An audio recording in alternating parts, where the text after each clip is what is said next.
Est-ce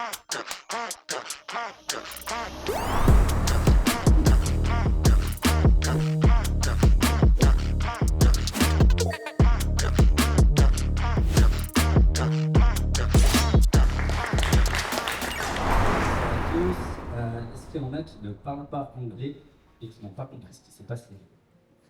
Non, c'est tout bon. Ok, donc on va pouvoir commencer. Donc ça déjà, ça me fait plaisir de vous voir ici. Beaucoup de visages familiers. Pour ceux qui ne connaissent pas, je m'appelle Abel Raperin, je suis gestionnaire de fortune internationale avec une expertise en Bitcoin et crypto-monnaie. Donc je fonde un cabinet en gestion de fortune qui s'appelle Raperin Wealth Advisory. Et ma promesse, c'est d'allier Bitcoin avec la gestion de fortune traditionnelle. Également, je suis co-animateur d'un podcast qui s'appelle Not Your Money. Donc celui-là, il est en anglais. Et j'ai la chance de rejoindre ce groupe d'experts où on a un banquier, un ancien banquier qui a travaillé 20 ans dans le risk management dans les plus grandes banques au monde et depuis quelques années qui s'est tourné vers les crypto-monnaies. On a un gérant de fonds d'investissement qui a réussi à créer un fonds d'investissement 100% crypto, donc ça existe et c'est génial. Et je rejoins également un expert en DeFi dans ce podcast. Donc DeFi, pour ceux qui ne savent pas, c'est l'utilisation des protocoles dans la crypto-monnaie. Également, j'aimerais vous dire que ce soir, je ne vais parler qu'en mon nom. Je ne parle pas en nom du podcast. Et tout ce que je vais dire ne constitue pas un conseil d'investissement. Donc, c'est le disclaimer, vous l'avez, je ne le redirai plus. Et c'est seulement mon opinion. Donc, l'objectif avec Charlie, ce soir, c'est de vous apporter un maximum de valeur ajoutée, un maximum de bonnes pratiques, en un minimum de temps possible. Donc, ça risque d'être intense, ça risque de vous perturber un peu parce qu'on va aller vite sur les notions, mais accrochez-vous et on prendra un moment après pour discuter. Est-ce que vous m'entendez bien là ou est-ce que... Ouais, c'est tout. Ok. Et ben déjà dans un premier temps, félicitations à vous d'être ici. Je trouve que c'est déjà une victoire d'être venu vous intéresser à ces sujets-là. Donc je vous invite à vous applaudir et à applaudir Charlie pour la première partie. Merci Abel. Alors je vais me présenter durant cette partie-là. Donc moi je vais commencer directement en vous parlant d'un petit dialogue que j'ai eu avec un ami à moi en 2021 qui m'a dit « Tu me conseilles quoi pour investir dans les crypto-monnaies ?» Alors comme c'est un ami à moi, on se parle un peu cash, donc je lui ai dit « Je vais prendre ma formation ». Et il m'a dit « Mais moi je veux gagner de l'argent, je ne veux pas en perdre ». Donc en fait, j'ai bien compris que le plan, c'était de poser de l'argent et de récupérer plus à la fin, et que ce n'était pas d'investir sur la formation.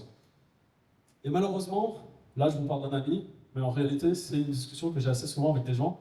Quand ils savent que je suis dans la crypto, ils me demandent des conseils. Et moi, le premier conseil que je donne toujours, c'est de se former. Et souvent, je vois bien dans le regard des gens, ou dans leurs réponses, c'est pas vraiment leur plan. Alors, à ce moment-là, je leur parle de Warren Buffett. Est-ce que tout le monde connaît Warren Buffett ici? Ok.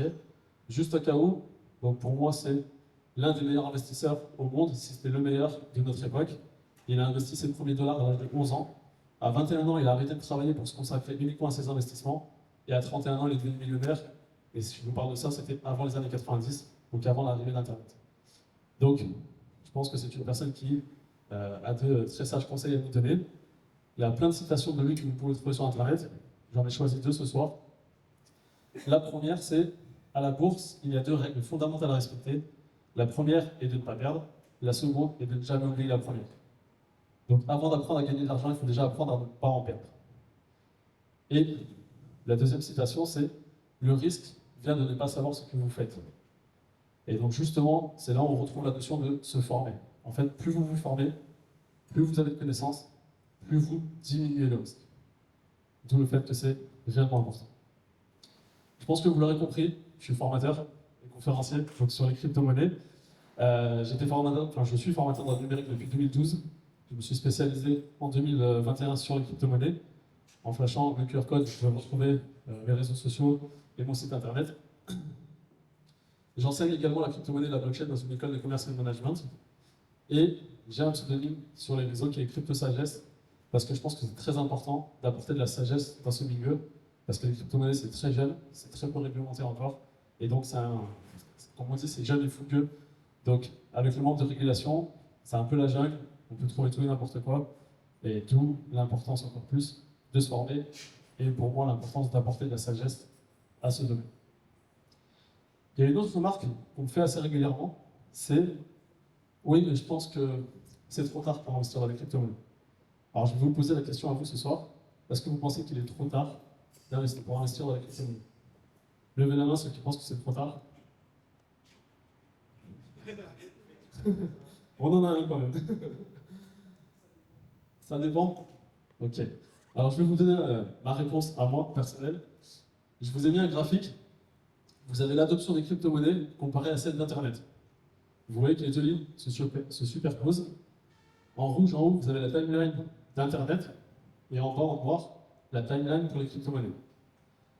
Si vous regardez, concernant les crypto-monnaies, 2024, donc aujourd'hui, ça correspond à 2000 pour Internet. Est-ce que vous pensez qu'en 2000, il était trop tard pour investir dans Internet?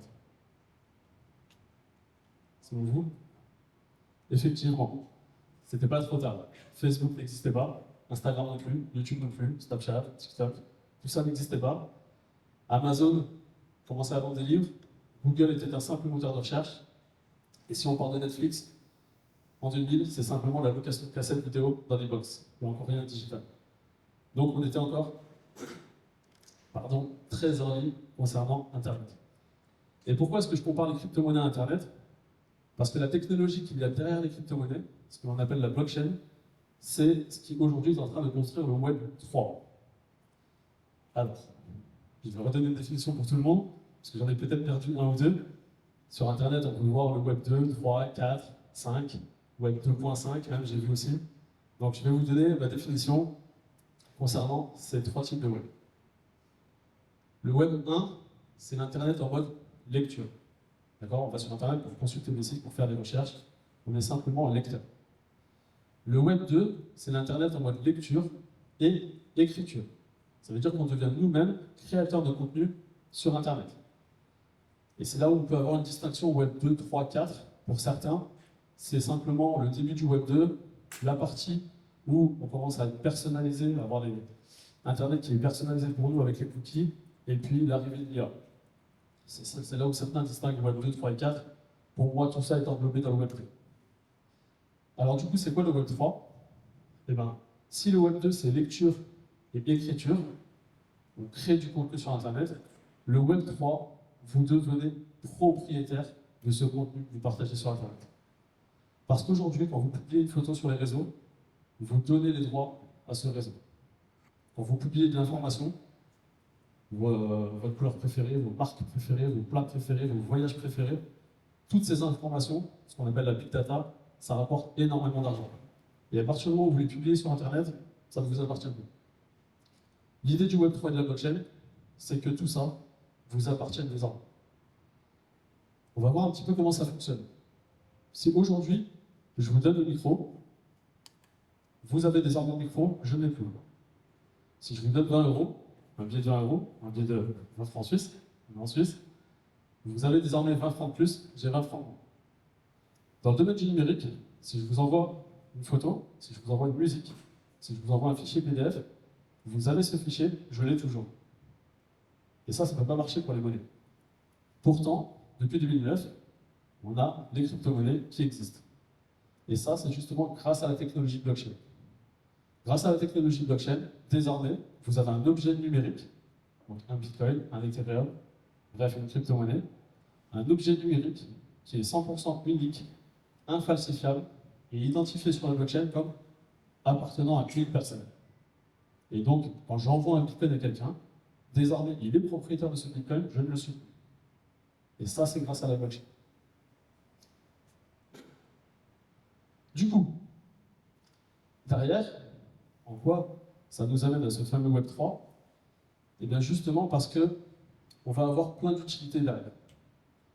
Aujourd'hui, on parle beaucoup de crypto-monnaie, mais en 2021, on a eu l'arrivée des NFT. Alors les NFT ont fait le buzz avec des images de singes qui se sont vendus à plusieurs millions, certes, mais en réalité, c'est que derrière, on a compris que l'objet numérique en question était 100% unique. Parce que si je parle d'une crypto-monnaie, c'est fongible. Si j'ai un bitcoin qui a été créé aujourd'hui, que vous avez un bitcoin qui a été créé il y a 10 ans, ils sont interchangeables, ils ont la même valeur. Par contre, le NFT, il est non fongible. Ça veut dire que mon objet numérique est 100% unique et le tien aussi, ils n'ont pas la même valeur. Et du coup, là on arrive vraiment à ce côté objet unique, infalsifiable grâce à la blockchain. J'ai oublié, j'ai fait un petit retour en arrière sur les caractéristiques de la blockchain: traçabilité, transparence, sécurité, infalsifiable. Il y a la décentralisation aussi. Je le mets un peu à part parce qu'une blockchain peut être plus ou moins décentralisée. Même si l'idée de base, c'est la décentralisation. Tout comme c'était l'idée de base d'Internet. Internet, pour moi, la définition, c'est réseau d'information décentralisé. Donc là, on revient à cet aspect de décentralisation. Donc pour revenir à cet objet numérique unique, aujourd'hui, dans un monde où on veut tout numériser, tout d'un coup, on peut avoir un objet numérique que l'on peut relier à un vrai objet physique. Ce qu'on appelle les real world assets, la tokenisation d'objets physiques. Ça veut dire quoi? Ça veut dire que par exemple, aujourd'hui j'ai une voiture, j'ai une carte grise qui permet de prouver que c'est ma voiture. Sauf qu'on le sait, il y a parfois des gens qui usurpent l'identité, qui font des faux papiers, qui volent les véhicules, enfin bref. Si demain on a un token qui représente la propriété, l'objet physique qui est la voiture, j'ai simplement à montrer sur la blockchain pour prouver que c'est ma voiture. Ça, c'est une des utilités. Je vais vous en donner d'autres. Ce ne sont que de simples exemples. J'en ai pris 5 dans des secteurs très différents. Je pourrais vous en parler pendant des heures, vous donner des exemples pendant des heures, mais on n'a que quelques minutes, donc j'en ai sélectionné simplement quelques-uns. Ces projets-là, certains sont en cours de développement. Il y a 0 conseil d'investissement. Je fais mon disclaimer à mon tour. C'est simplement des exemples pour illustrer les possibles utilisations de la blockchain. On a tout d'abord MyDID, qui propose en fait de vous créer une identité numérique sur Internet. Une identité numérique, du coup, dans laquelle vous pourriez avoir des informations vérifiées et validées. Donc, par exemple, votre carte d'identité qui serait validée par l'État, vos diplômes universitaires validés par les universités où vous les avez passés, mais où vous pourriez aussi alimenter d'autres informations, comme celles que vous partagez aujourd'hui sur les réseaux sociaux. Ce que je disais tout à l'heure, vos plats préférés, vos destinations préférées pour les voyages, vos marques préférées, et ainsi de suite. Sauf que ces informations, du coup, c'est du texte, c'est un objet numérique qui est dans votre portefeuille, donc il vous appartient.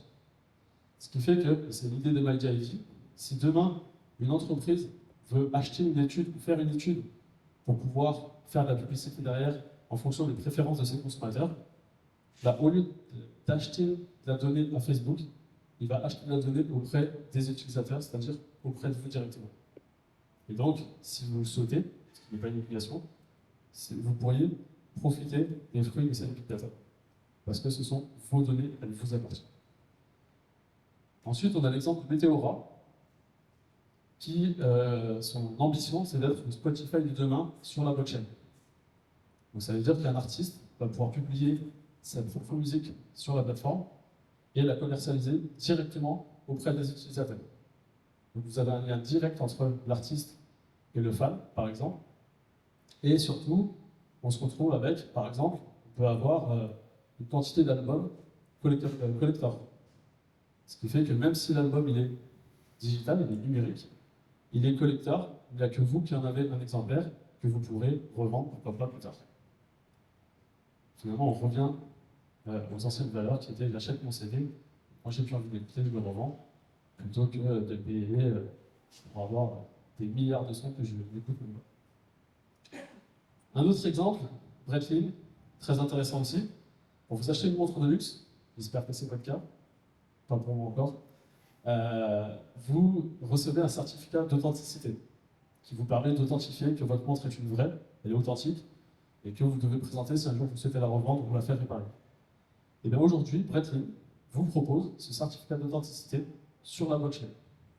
C'est-à-dire que vous avez un NFT sur la blockchain pour prouver l'authenticité de votre montre de luxe Breitling. Et d'autres marques de luxe, dans d'autres secteurs, proposent aussi, commencent à proposer ou commencent à préparer ce genre de solution. Autre exemple, Carbonable. Je ne sais pas si tout le monde ici connaît le crédit carbone. Donc, une entreprise pollue un petit peu trop pour compenser. Elle va acheter du crédit carbone, c'est-à-dire qu'elle va investir dans des projets écologiques. Le problème, c'est qu'aujourd'hui, on a très peu de visibilité là-dessus. Quels sont ces projets? À qui ils appartiennent? Est-ce qu'il n'y a pas de petits conflits d'intérêts? Est-ce que le projet avance réellement? Qu'est-ce qu'il fait concrètement? L'idée de Carbonable, c'est de vendre des crédits carbone sur la blockchain. Là, je vous renvoie aux caractéristiques de la blockchain: traçabilité, transparence, sécurité, infrastructure. Mon dernier exemple, c'est Selfbar. Donc, leur idée, c'est de proposer une table sur laquelle vous allez avoir une tireuse et vous allez pouvoir vous servir un liquide. Ça peut être de la bière, ça peut être du soda, ça peut être de l'eau, ça peut être du jus de fruits. Et en fait, pour que la tireuse fonctionne, vous allez devoir mettre votre carte sur le lecteur. Le lecteur va vous dire combien d'argent il vous reste sur votre carte. Il va vous dire quel liquide est proposé sur cette tireuse. Il va vous dire le prix au litre. Et vous allez payer uniquement la quantité que vous allez vous servir. Si vous voulez 15 centimes, vous allez payer 15 centimes. Donc déjà, on évite le gaspillage. Il y a d'autres avantages. Mais surtout, ce qui est intéressant, c'est que toutes leurs données sont sur la blockchain. Ce qui veut dire qu'en temps réel, vous avez une personne qui, sur son application, voit quelle est la température de tous les flux actuellement sur place, que ce soit dans le bar ou dans un festival. Il sait la quantité qui est sortie dans chacun des flux. Donc il sait s'il y a un flux qui va bientôt falloir changer parce qu'il est presque vide. Et il peut voir également donc, le chiffre d'affaires de chacun des liquides et de chacun des flux en temps réel. Et encore plus beau, à l'avance, vous déterminez la répartition des recettes. Par exemple, il y a 30% qui va au fabricant, 30% qui va au distributeur, 30% qui va au festival, au bar, etc. Et ben, du coup, la blockchain derrière va faire la redistribution automatiquement. Donc j'espère que par ces petits exemples non exhaustifs, je vous ai montré à quel point aujourd'hui, grâce à la blockchain, on peut construire des choses très intéressantes. Et comme on l'a vu tout à l'heure, on est au tout début. Rappelez-vous de ce qu'était Internet en 2000, si vous étiez déjà dessus. Ben, aujourd'hui, la blockchain, c'est ça. C'est le tout début. C'est en pleine construction. Il y a plein d'utilités qui sont à peine en train de se construire. Certaines même, on ne sait pas encore qu'on va le faire. J'aurais pu vous donner des exemples sur les élections, pour voter sur la blockchain, bref, sur plein d'autres choses. Et donc tout ça contribue à la construction de ce qu'on appelle le Web 3. Et donc si vous avez compris, grâce à la blockchain aussi, vous allez pouvoir récupérer une certaine souveraineté. Souveraineté financière et souveraineté numérique.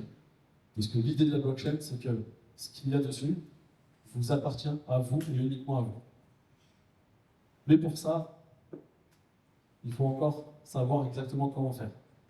Et justement, je vais passer la parole à Abel, qui va vous donner quelques bonnes pratiques pour faire en sorte que cette souveraineté numérique soit bien la vôtre et pas à quelqu'un d'autre.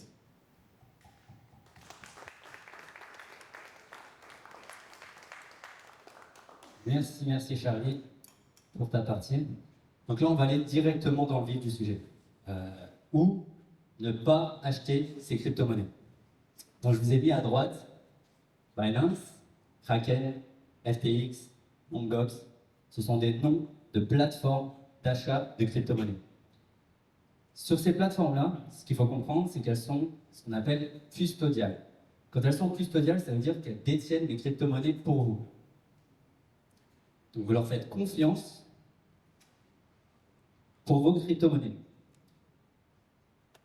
La métaphore que je donnerais, c'est comme si vous donniez c'est comme si vous donniez de l'argent dans une banque, vous mettiez de l'argent en banque, et bien vous êtes obligé de faire confiance à cette banque-là. Et depuis la crise de 2008, normalement, si vous avez suivi ce qui s'est passé, vous n'êtes pas censé faire confiance aux banques tant que ça. Donc si vous avez un compte sur Binance ou ces plateformes-là que j'ai citées, vous n'avez jamais vu votre clé privée ou votre phrase de récupération. Car c'est Binance qui les garde pour vous. C'est les plateformes qui les gardent pour vous. Donc là, je vois sur vos visages, clé privée, phrase de récupération. On va démystifier tranquille. Donc la clé privée, c'est une série de caractères, de chiffres et de lettres qui est cryptée et qui est générée lorsque vous faites votre portefeuille de crypto-monnaie. Vous pouvez imaginer cette clé comme la clé de votre coffre-fort, mais pour les crypto-monnaies. Dérivé de cette clé privée-là, vous avez une phrase de récupération. La phrase de récupération est une suite de 24 mots. Je pense que s'il y a une chose à retenir ce soir, c'est juste ça. La suite de 24 mots. Donc si vous êtes en possession de cette suite de 24 mots, vous détenez réellement vos crypto-monnaies. Si vous ne savez pas où elle est, c'est que vous ne les détenez pas, c'est que c'est des plateformes qui les détiennent pour vous. Ensuite, je vous ai mis KYC.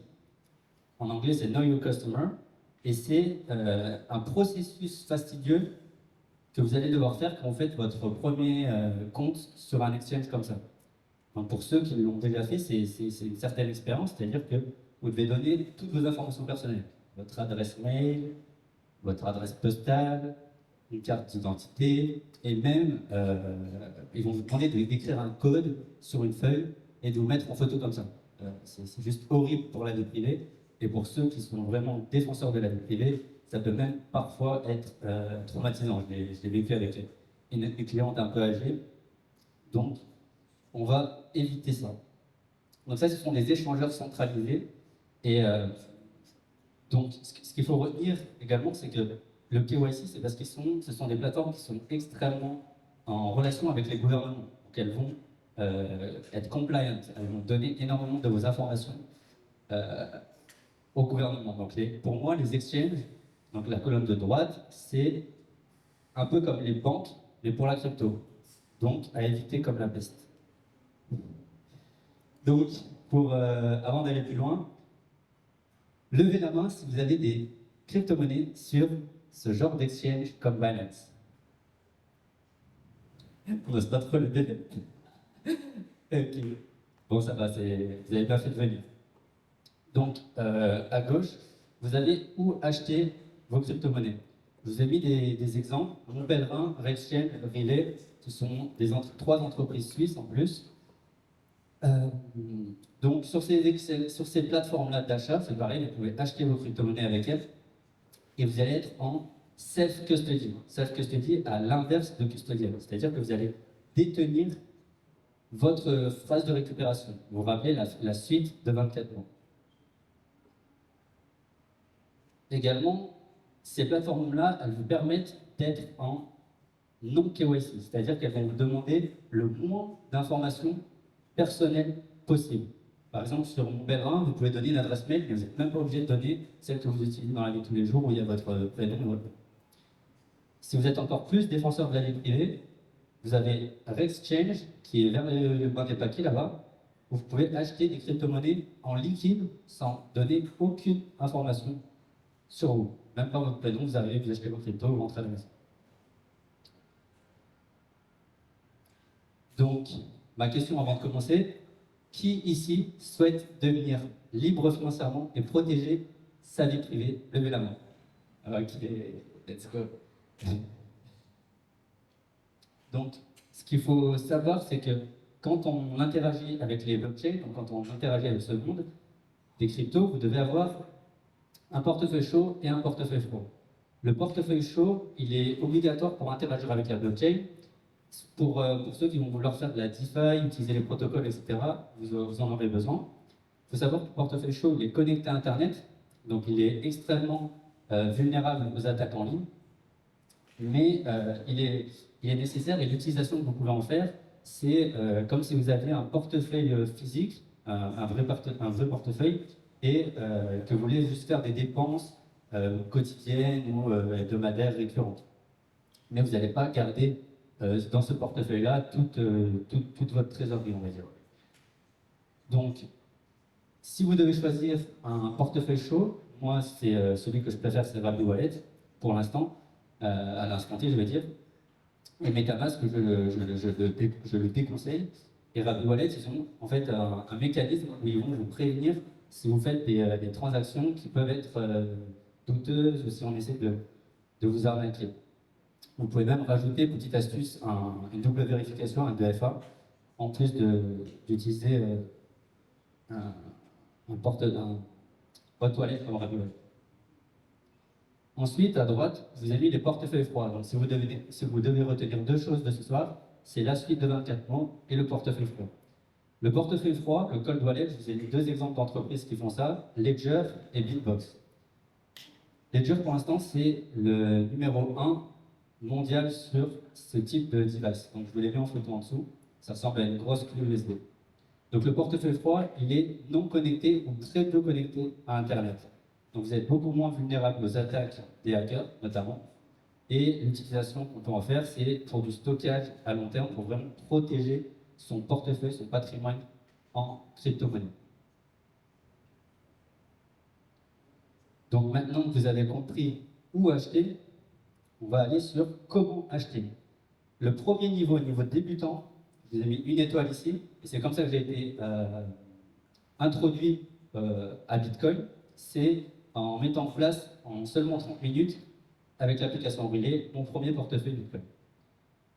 Donc la petite astuce que je vous dis dès maintenant, parce que ça apparaît pas direct quand vous allez sur Relay, c'est d'aller dans les paramètres et de demander d'extraire la phrase de récupération. À partir de ce moment-là, vous allez avoir ce que je vous dis encore, la suite de 24 mots. Une fois que vous avez cette suite de 24 mots, vous allez l'inscrire sur une plaque en métal, je vais vous dire après pourquoi, et c'est bon, vous êtes détenteur de vos crypto-monnaies. Le niveau 2, c'est bien le niveau 2, toujours débutant, et je pense que ici tout le monde est intellectuellement capable de le faire, c'est d'aller directement acheter un portefeuille froid, donc qui ressemble à ça, une clé Ledger, et de se faire un compte directement. Donc une fois que vous avez ça, comment sécuriser vos crypto-monnaies? Donc le niveau, encore une fois, niveau 1, niveau débutant, la Ledger Recover. La Ledger Recover, c'est un service qui a été offert par cette entreprise Ledger qui vous permet en fait d'avoir une dernière chance. C'est-à-dire que si vous perdez votre phrase de récupération, vous pouvez les appeler et ils auront mis en place un système pour que vous puissiez toujours avoir accès à vos cryptos. Ça, c'est un service qui demande de faire confiance à Ledger. Donc, notez-le bien. Moi, ce n'est pas forcément ce que je conseille. C'est vraiment, si vous êtes vraiment très stressé avec et très anxieux avec ça, peut-être le prendre. Mais je pense, encore une fois, que tout le monde est capable aussi d'aller directement au niveau 2. Et le niveau 2, ça va être une fois que vous avez reçu votre clé Ledger, de graver la phrase de récupération, donc les 24 mots, directement sur des plaques en métal. Pourquoi sur des plaques en métal? Parce que pendant des années, les gens ont noté juste sur le bout de papier que vous allez recevoir quand vous recevez votre Ledger. Et il y a énormément de pertes, en fait, que ce soit les incendies, que ce soit juste verser de l'eau sur un bout de papier, ça ne tient pas, c'est pas cohérent. Donc ça coûte 30 francs sur Internet, de plaques en métal avec un stylo graveur. La petite astuce, c'est de les cacher à deux endroits différents, dans des coffres différents, pas forcément pas du tout dans les mêmes lieux, justement. Et pareil, quelque chose que les gens oublient et qui est fondamental, c'est de faire une carte au trésor.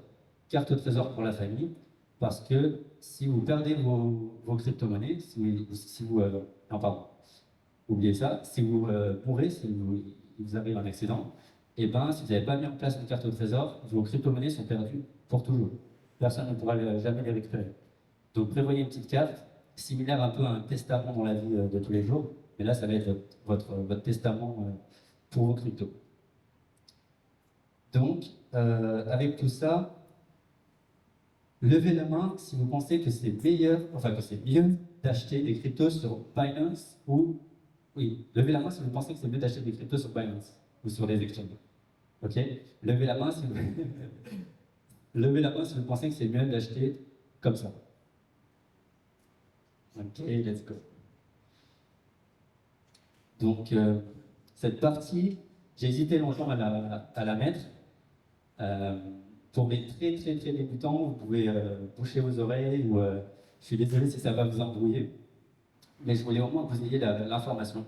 Donc pour ceux qui ont environ plus de, enfin ça sort du chapeau ce chiffre, mais environ plus de 50 000 francs en crypto, c'est vraiment à considérer ce que je vais dire.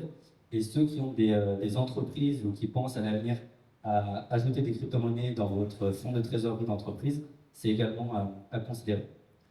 Donc, le multisig, le multisignature, c'est en fait un mécanisme où vous allez pouvoir protéger un portefeuille Bitcoin avec plusieurs clés. Donc vous allez en fait rajouter de la sécurité sur la protection de vos cryptos. Comme vous voyez à l'image, vous pourriez avoir une clé sur votre téléphone mobile, sur votre application, une clé dans un coffre-fort, dans un lieu différent où vous êtes, et une clé dans un autre coffre-fort. Comme ça, vous êtes résistant aux attaques. C'est-à-dire que si quelqu'un met la main sur une de vos clés, donc normalement il a accès à vos fonds, ben là vous avez mis en place un multisig, et ben il va pas pouvoir parce qu'il faut minimum 2 clés sur 3 pour pouvoir accéder aux fonds. Donc je ne l'ai pas précisé, mais là c'est un multisig 2 sur 3, ce qu'on appelle. Donc vous avez 3 clés, il en faut minimum 2 pour effectuer une transaction. Vous pouvez, l'exemple que j'aime donner ici, c'est vous pouvez penser à un système pour activer une bombe nucléaire. Donc pour activer une bombe nucléaire, vous comprenez que c'est un processus très dangereux. Eh ben, vous pouvez imaginer qu'il y a plusieurs personnes qui doivent être d'accord pour mettre en place, pour faire exploser la bombe. Voilà. Donc c'est un peu il faudrait qu'il y ait 2 personnes sur 3, des hauts responsables, qui décident de faire exploser la bombe. C'est un peu pareil. Je ne vais pas aller trop profondément dans ce sujet-là, mais je veux quand même parler du multisig pour les entreprises et pour les institutionnels, parce qu'il y a ça existe déjà aujourd'hui, hein, des entreprises et des institutions qui utilisent le multisignature. Et là, je vais vous parler du multisig 3 sur 5. Donc c'est le même principe, sauf que là, on a 5 clés pour protéger un portefeuille. Pourquoi c'est hyper important? C'est pour pas qu'il y ait une seule personne au sein de l'entreprise qui puisse prendre des décisions importantes. Imaginons que vous êtes CEO d'une très grosse boîte, vous voulez mettre des bitcoins dans la trésorerie de votre entreprise, parce que vous avez compris, bien évidemment, que si vous avez que des monnaies traditionnelles, et du franc suisse, ou de l'euro, ou du dollar dans vos comptes bancaires d'entreprise, ça fond comme neige au soleil. Donc vous voulez un actif qui détient de la valeur, donc vous décidez de mettre des bitcoins. Vous pourriez, dans ce système-là de 3 sur 5, donner une clé au CEO, une clé au CFO et une clé au board de direction. Et pour prendre une décision et acheter des bitcoins pour la trésorerie d'entreprise, il faudrait qu'au minimum 2 sur 3 ou 3 sur 5 prennent la décision pour qu'on puisse le faire. Donc, qui ici, parce que là c'est un peu un passage compliqué, mais qui ici peut me donner un exemple où vous pourriez utiliser le multisig? Dans quel cas, pour vous, ce serait cohérent de mettre en place un multisig? Est-ce que quelqu'un veut essayer de répondre à cette question?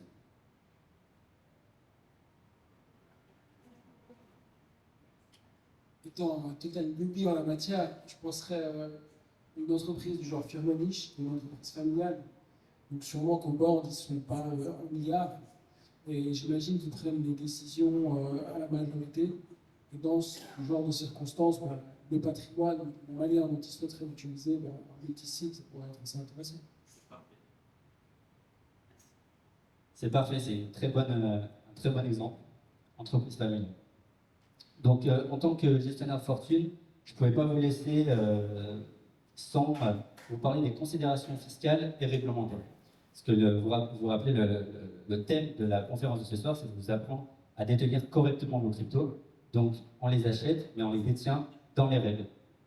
Donc, pour ceux qui sont français, résidents fiscaux français, vous avez, en termes d'imposition, une imposition de 30% sur la plus-value de vos cryptos lorsque vous les vendez et que vous repassez en euros, en monnaie traditionnelle. La petite astuce, si vous les échangez et que vous restez en crypto, vous n'êtes pas imposé. Si par exemple vous vendez du bitcoin et que vous passez en stablecoin, vous n'êtes pas imposé. Également, une des stratégies en gestion de patrimoine, c'est d'anticiper la succession et d'optimiser la stratégie de la famille. Donc pour ça, vous avez des mécanismes du droit français qui vous permettent d'optimiser votre situation, et notamment la donation. La donation partage à vos enfants vous permet d'exonérer 100 000 € tous les 15 ans par enfant et par parent. Donc avec une bonne anticipation de succession, vous êtes normalement tranquille. Sur la situation suisse, c'est encore mieux. Pour l'instant, il n'y a pas d'impôt sur les plus-values. Donc ça, c'est magnifique, à part pour les non-professionnels, pour les professionnels. Donc les professionnels, c'est à partir d'un certain montant, c'est assez énorme, mais je vous laisserai vous diriger vers des experts pour savoir si vous êtes passé dans la catégorie des professionnels. Ensuite, je voulais faire un point quand même assez important sur le plan humain. Comme je vous ai parlé de la carte au trésor tout à l'heure, commencez dès que vous pouvez, dès maintenant, à éduquer votre famille sur les cryptos, sur ces sujets-là. J'aime bien cette métaphore où on dit que comme vous avez appris à vos enfants à nager pour qu'ils se sentent en sécurité près de l'eau, je vous invite à éduquer financièrement vos enfants pour qu'ils se sentent en sécurité avec leur argent. Et inversement, parce que là, je vois beaucoup de jeunes dans la salle, il y a de grandes chances qu'avec le niveau d'éducation financière qu'on a dans nos sociétés, vous en sachiez plus que sur l'éducation financière ou sur les cryptos. Donc n'hésitez pas également à commencer à parler de ces sujets-là et à les éduquer pour qu'en cas d'urgence, ils puissent, comme je vous ai dit tout à l'heure, avoir accès aux crypto-monnaies si vous veniez à décéder. Également, Bitcoin. Bitcoin, c'est depuis 10 ans le meilleur actif financier parmi tous les actifs qui existent. Donc c'est le meilleur véhicule financier pour votre fortune. Donc vous connaissez certainement cet adage qui dit que le meilleur moment pour planter un arbre, c'était il y a 20 ans, et le deuxième meilleur moment, c'est maintenant. Donc quand on me demande quand est-ce que c'est le meilleur moment pour commencer à investir, je vais dire que le meilleur moment, c'est maintenant. Merci, je laisse la conclusion à Charles.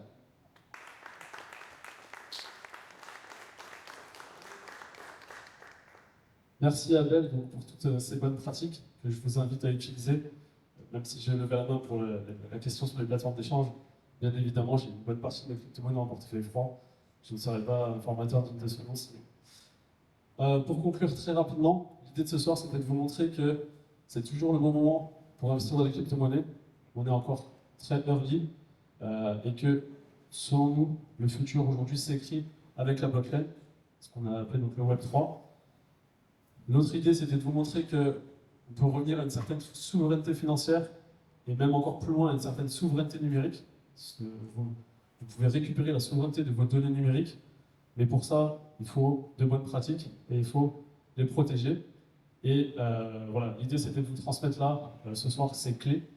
Et justement, le mot-clé en anglais, j'aime bien, c'est avec j'ai perdu le mot. Bref, je pense que vous aurez compris le mot-clé. Knowledge empowers you, la connaissance vous donne le pouvoir. Et donc c'était aussi ça l'idée ce soir, c'est de vous montrer que ce qui est très important, c'est de vous former. Et on pense, à quel point on pense que c'est important, c'est qu'on vous propose, donc Abel, vous pouvez scanner son QR code sur la droite, il vous propose un rendez-vous gratuit de 30 minutes pour faire le point sur votre situation. De mon côté, je vous propose un QR code en vous offrant 30% de remise sur les formations sur les crypto-monnaies. Je vais simplement conclure en remerciant Decentral House pour l'accueil et pour l'organisation de cet événement. Merci à eux. Je pense qu'on peut les applaudir. Ils sont encore en train de...